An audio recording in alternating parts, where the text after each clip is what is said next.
Hello, I'm Paul Pluta, the method actor who plays Archibald Chesterfield III, and I'm the method actor genius, the genius who plays Paul Pluta.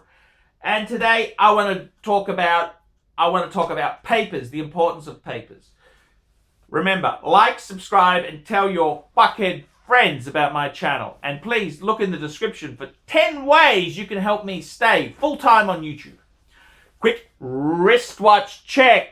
Patek Philippe World Time, fuckers. Patek Philippe World Time. And today, fuckers, I'm doing paid reviews because I don't do shit for free. $20 for a paid review. Here we go. Hi, Arch. Been a big fan and supporter via Patreon. I have a question for you.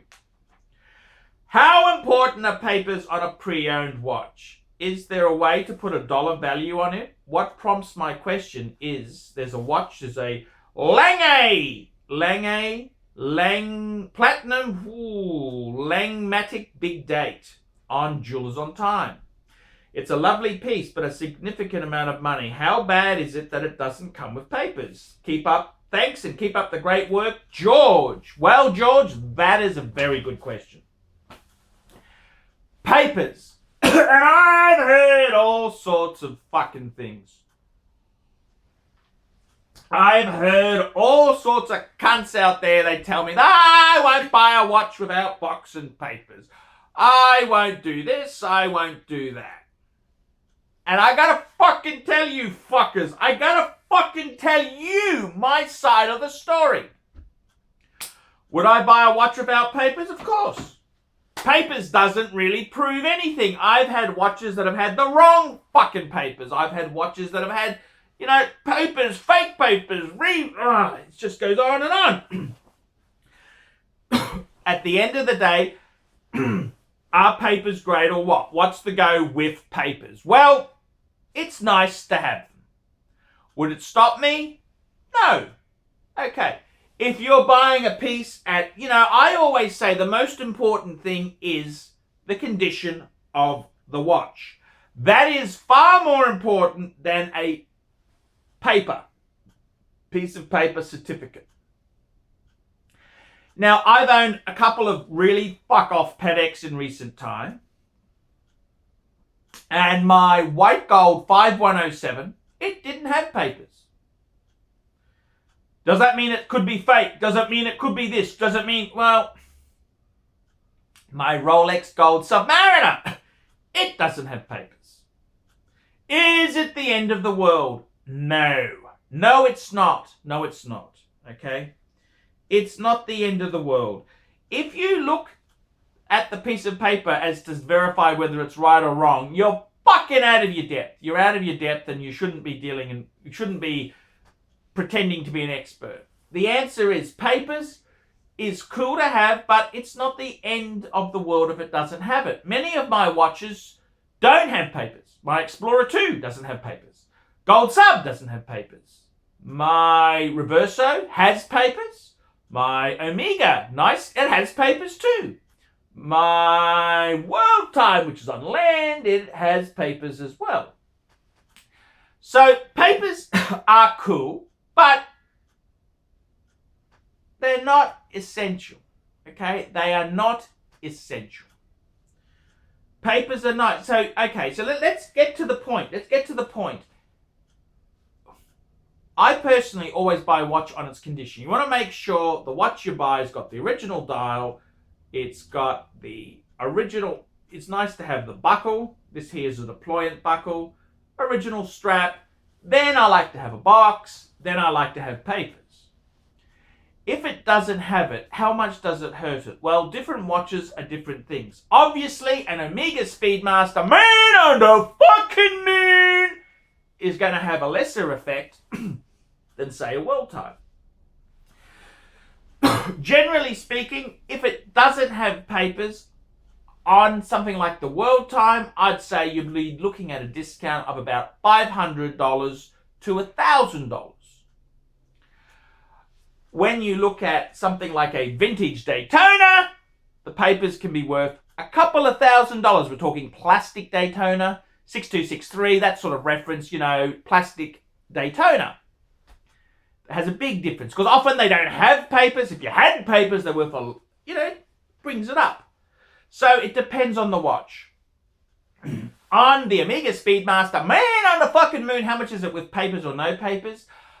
I'd probably put it at $100 to $200 difference. Not a huge deal.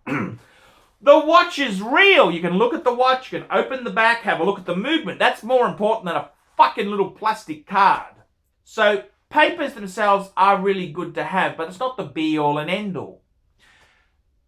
If you're buying from a reputable dealer, that's much more important than some fucking certificate. I've had watches. I bought a no-date Submariner a while ago, and it had the wrong papers. They were both a serial number, so it must have been a fuck-up from the dealer, and it didn't correspond. Well, is that the end of the world? Well, not really. The other thing is, certain makers give you a chance to get papers again. Now let me explain. Let me back the truck up. Okay, you cannot get the original certificate, but Paddock allows you for a very reasonable price get an extract from the archive, which is like papers. It's $115 US. That's not a bad deal. Not a bad deal at all. The other thing is you can often, if you send the watch to the manufacturer, like Patek or JEWELLERY, Rolex, and they service it, well, it's going to come back with the serial number. They're going to do all their little checks at their end to make sure it's correct. And it comes back with service papers, which is like papers. You understand? All these little things can help. So at the end of the day, I do like papers. Yes, it's great. How much will it affect the watch? Well, it depends on the watch in question.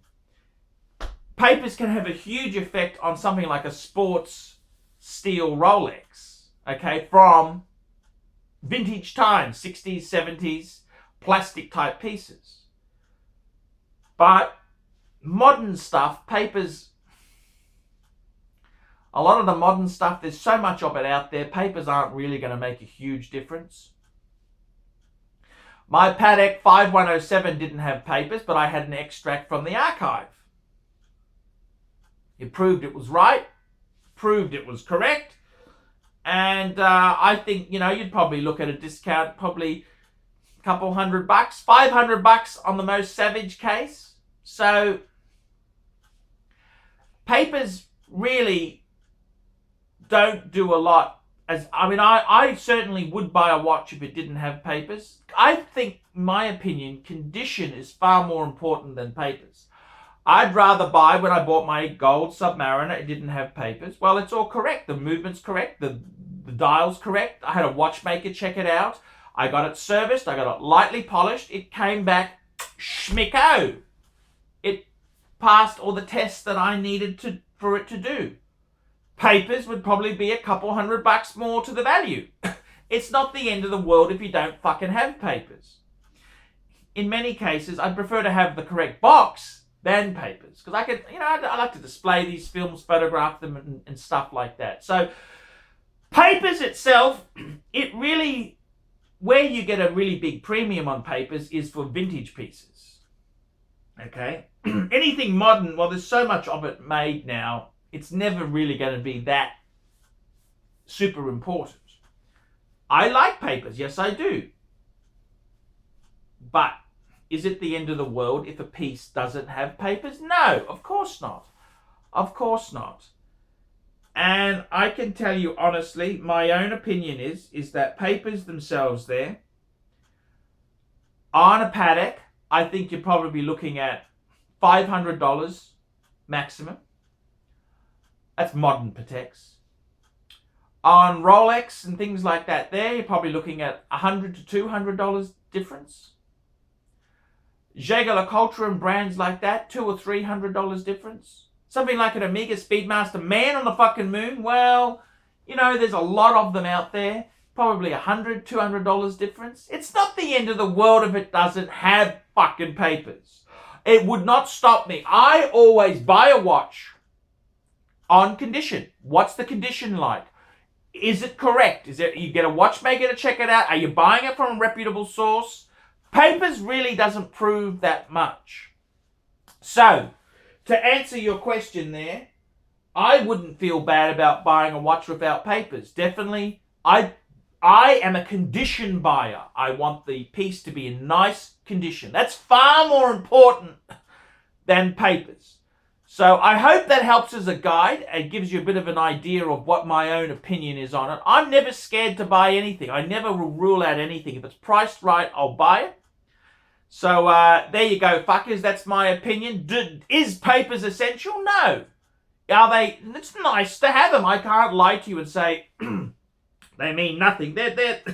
They're always nice to have. I do enjoy having papers with a piece. So there you go. The Pontiff has spoken. That's my decision on it. Tell me what you fuckers think of that. Nice one, Archie. Great vid.